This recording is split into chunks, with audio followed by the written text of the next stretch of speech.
ये आई हब मदद करेगा।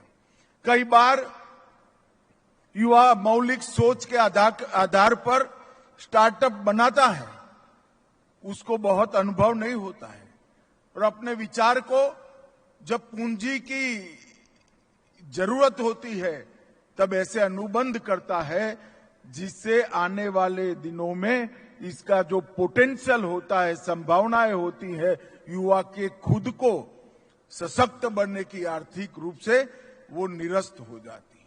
तो उसका मार्केटिंग और अनुबंध करने की तज्ञता और मार्गदर्शन ये सभी एक ही सेंटर से बनेगा।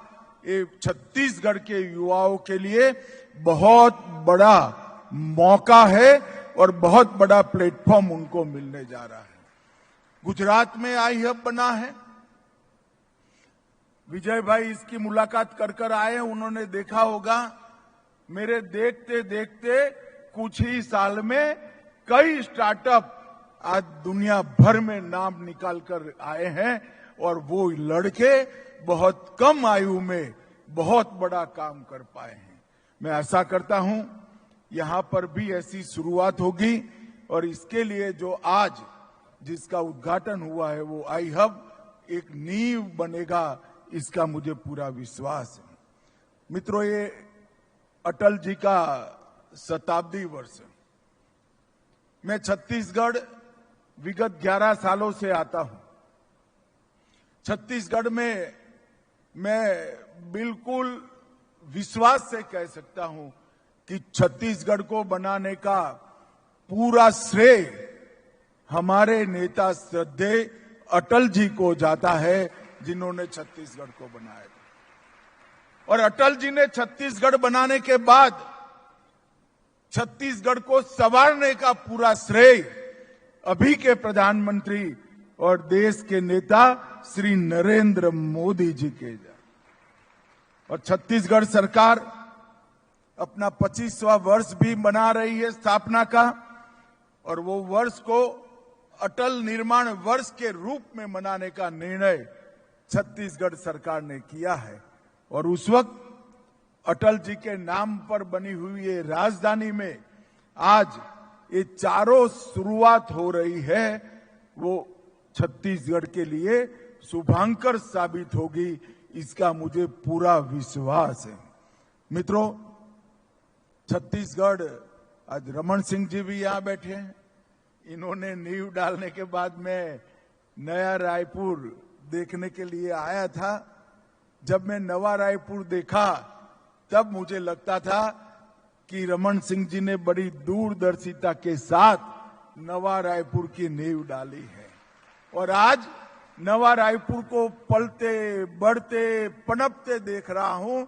मुझे निश्चित रूप से अब विश्वास हो गया है आने वाले दिनों में सबसे आधुनिक और सबसे हरियाली राजधानी में हमारे नया रायपुर का स्थान होगा, इसका मुझे विश्वास है। पिछले 1.5 सालों में विष्णुदेव जी के नेतृत्व में छत्तीसगढ़ ने दिन दूनी रात चौगुनी प्रगति की है। मगर छत्तीसगढ़ में विष्णुदेव जी की सरकार और छत्तीसगढ़ के गृह मंत्री विजय जी का सबसे बड़ा उपलब्धि है तो एक रुका हुआ नक्सल विरोधी अभियान को उन्होंने द्रुत गति से चलाया और छत्तीसगढ़ को नक्सल मुक्त करने की दिशा में आगे बढ़े।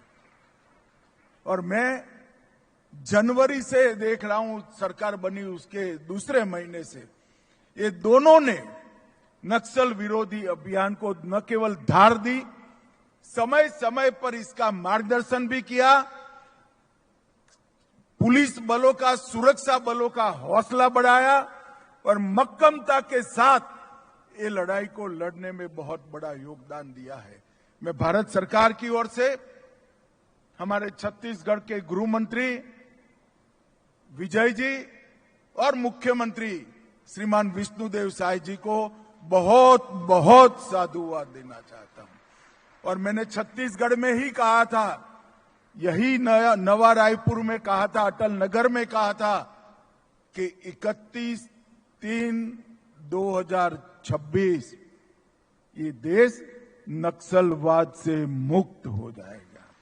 और मित्रों, मैं फिर से बात विश्वास के साथ दोहराना चाहता हूं, जिस तरह से सुरक्षा बलों ने पराक्रम किया है, हमारी सूचना एजेंसियों ने सटीक रणनीति बनाई है, हमें लक्ष्य को सिद्ध कर कर रहेंगे।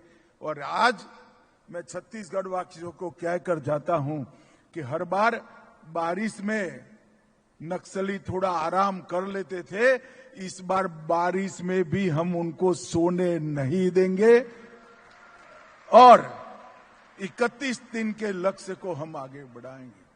मैं फिर से जो नक्सलवाद के रास्ते पर भटक कर चले गए हैं, वो सभी युवाओं को अपील करना चाहता हूं कि बहुत लुभावनी सरेंडर पॉलिसी विष्णुदेव जी ने बनाई।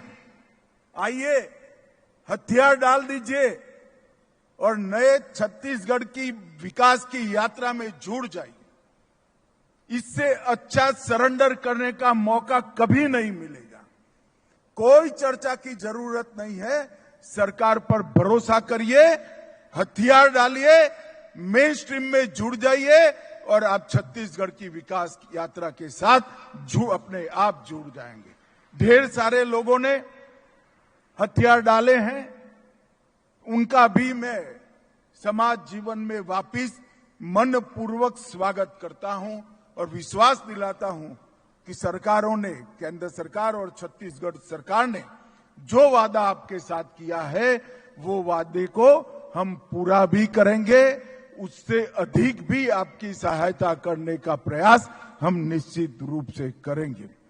मित्रों, आज यहां पर एनएफएसयू का जो कैंपस बनने जा रहा है, वो 145 करोड़ के खर्च से बनेगा और सीएफएसएल 123 करोड़ के खर्च से बनेगी। कुल मिलाकर दोनों 268 करोड़ के खर्चे से फॉरेंसिक साइंस के उच्चतम संस्थान अब नवा रायपुर में आ जाएंगे।